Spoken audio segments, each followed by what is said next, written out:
नमस्कार। इस समय मैं दिवंगत केंद्रीय मंत्री रामविलास पासवान जी के गांव में हूं। उनके साथ मेरे साथ उनके पुत्र चिराग पासवान जी हैं। चिराग जी, ये बहुत दुख की घड़ी है, लेकिन चुनाव भी है और आप पार्टी के अध्यक्ष भी हैं। पहली बार पिता की अनुपस्थिति में चुनाव कितना डिफ़िकल्ट होगा आपके लिए? ये कठिन तो बहुत है, कल्पना ही नहीं की थी कभी कि कोई ऐसा दिन आएगा। पिछली बार जब मैं यहाँ पर आया था तो पापा के साथ आया था। ये तमाम यादें इतना कौंधती हैं दिल में, दिमाग में। तो मुश्किल तो खैर बहुत है, पर हाँ, जिम्मेदारी भी बहुत बड़ी है।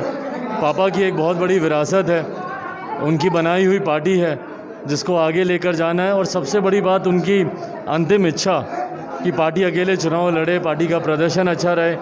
तो अभी ये समय नहीं है कि मैं कमज़ोर पड़ूं। आज ज़रूरत है कि मैं मजबूत रहूं, पार्टी को मजबूती दूं, और उसी प्रयास में लगा हुआ हूं निरंतर। मैं ये पूछना चाहूँगा, इस गांव में आप कितनी बार आए हैं? बचपन में तो बहुत रहा भी हूं यहाँ पे। हम लोगों का घर है इसी में, पीछे आप जाएंगे जी। तो वहीं पे रहा हूं। और अभी थोड़ा ज़रूर व्यस्तता इतनी है कि आना थोड़ा कम होता है, पर कोशिश करता हूं।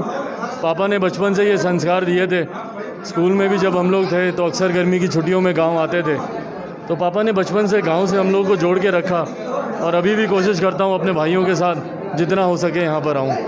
अब मैं देख रहा था आपके प्रति आपके गांव के लोगों का जुनून, काफ़ी खुश हैं वो, आपके जयकारा कर रहे हैं। तो आने वाला जो समय है, जो चुनाव, बिहार इलेक्शन पहला फेज़ 28 को है, किस तरह की तैयारी है आपकी? तैयारी मजबूत है, और चुनाव को लेकर एक बात स्पष्ट है कि जब 10 तारीख को परिणाम आएंगे, 10 नवंबर को, तो इतना ज़रूर स्पष्ट है कि मौजूदा मुख्यमंत्री पुनः कभी हमारे प्रदेश के दोबारा मुख्यमंत्री नहीं बनेंगे। ये बात स्पष्ट है। जनता में जितना आक्रोश है, आप मेरे गांव की ही बात ले लीजिए, छोटी बड़ी कई ऐसी समस्या हैं, अस्पताल को लेकर हो, 1-2 सड़क निर्माण, प्रधान मुख्यमंत्री जी बार बार नली गली की बात करते हैं, पर ऐसी कई समस्या मेरे ही गाँव से जुड़ी हुई है जिसके लिए निरंतर मैं प्रयासरत रहा, पापा निरंतर प्रयासरत रहे।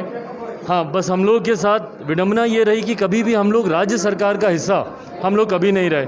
अगर 17 से लेकर 19 तक एक छोटा कार्यकाल अगर आप छोड़ दें, जिसमें पारस चाचा नीतीश जी के साथ मंत्री थे, उसको अगर छोड़ दें, तो उसके बाद जब से पार्टी बनी तब से लेकर निरंतर हम लोग विपक्ष में ही प्रदेश में रहे। 15 साल से तो मौजूदा मुख्यमंत्री हैं, उन्हीं के खिलाफ हम लोग रहे। तो क्षेत्र में जिस तरीके का पूरे प्रदेश में बहरहाल ये समस्या है, पर मुझे दुख होता है क्योंकि मेरे लोगों की उम्मीदें मुझसे ज़्यादा हैं कि भैया आप केंद्र में हैं, सब हैं, पर कई चीज़ें ऐसी हैं जो राज्य सरकार के अंतर्गत ही आती हैं। स्वास्थ्य की बात करें, शिक्षा की बात करें, बेसिक इंफ्रास्ट्रक्चर की बात करें, वो राज्य सरकार के अंतर्गत आती है। तो निरंतर प्रयास करने के बावजूद अभी भी कई ऐसे कार्य हैं गाँव में जो पूरे नहीं हो पाए, और इसीलिए बदलाव का मेरा संकल्प है। मैं चाहता हूं कि मुख्यमंत्री का नेतृत्व बदले, डबल इंजन की सही मायनों में सरकार आए, केंद्र में भाजपा के नेतृत्व में, प्रदेश में भाजपा के नेतृत्व में सरकार आए, और वो सरकार सही मायनों में ना सिर्फ मेरे गांव का, मेरे पैतृक गांव का, बल्कि पूरे प्रदेश का संपूर्ण विकास हो पाए।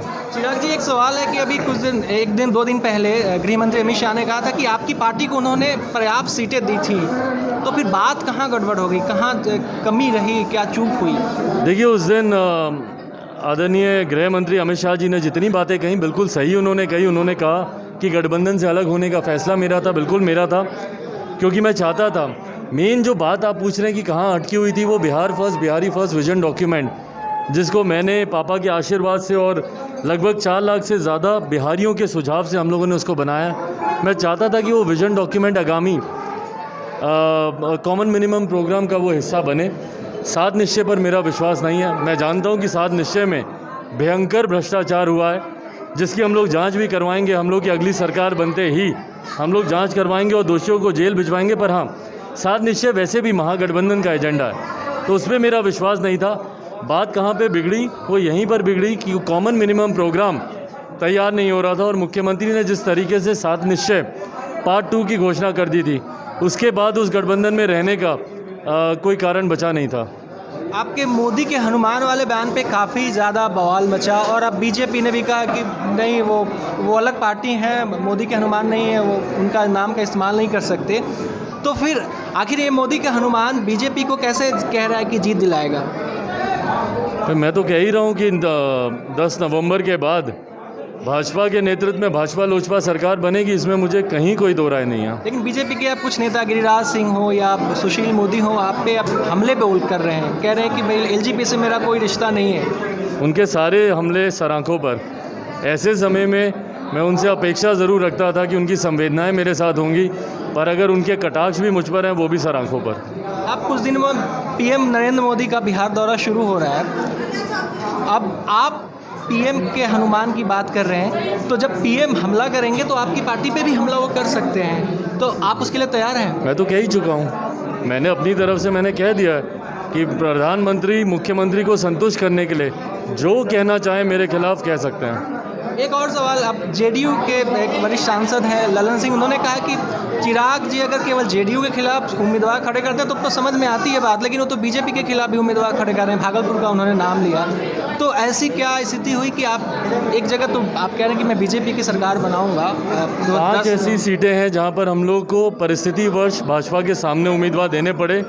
2 मेरी सिटिंग सीटें हैं, गोविंदगंज से राजू तिवारी, लालगंज से राजकुमार शाह, एक मेरे छोटे भाई की है, कृष्ण राज रोसड़ा से चुनाव लड़ रहे हैं। भागलपुर की सीट का आपने जिक्र किया, वहाँ से राजेश वर्मा लंबे समय से जो डिप्टी मेयर रहे हैं वो वहाँ पे तैयारी कर रहे थे, और इन 5 सीटों की जानकारी मैं पहले ही भारतीय जनता पार्टी के शीर्ष नेतृत्व को मैं दे चुका था कि इन 5 सीटों पर मेरी पहले से बहुत मजबूत तैयारी है। सेटिंग में काट नहीं सकता, बाकी लोगों की सीटों पर लंबे समय से तैयारी चल रही है, और ये फ्रेंडली फाइट गठबंधन राजनीति की परंपरा रही है।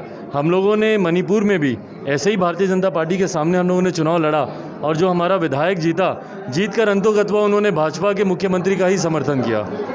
एक सवाल और कि केंद्र में आप एनडीए गठबंधन में बने रहेंगे? देखिए, अभी फ़िलहाल तो बिहार के पहले चुनाव हो जाए, पूरा ध्यान बिहार के चुनाव पर केंद्रित है। अच्छा, एक सवाल और, क्या मैं भविष्य के सीएम से बात कर रहा हूँ? नहीं, बिल्कुल भी नहीं। बिहार के चुनाव में मौजूदा 2020 के बिहार के विधानसभा चुनाव में मेरा लक्ष्य भारतीय जनता पार्टी का मुख्यमंत्री बनाना है। थैंक यू चिराग जी, हमसे बात करने के लिए बहुत बहुत धन्यवाद। ये थे चिराग पासवान जो कह रहे थे कि उनका लक्ष्य बिहार चुनाव में बीजेपी और एलजेपी की सरकार बनाने की है। जेडीयू से काफ़ी खफा है और लगातार उन्होंने हमला बोला है जेडीयू पे। अपने सहयोगी मनेश्वर के साथ सत्यकाम अभिषेक, सहरबन्नी गांव से एनबीटी ऑनलाइन के लिए। महाराष्ट्र टाइम्सचं यूट्यूब चॅनल सबस्क्राईब करा आणि लेटेस्ट अपडेटसाठी बेल आयकॉनवर क्लिक करा।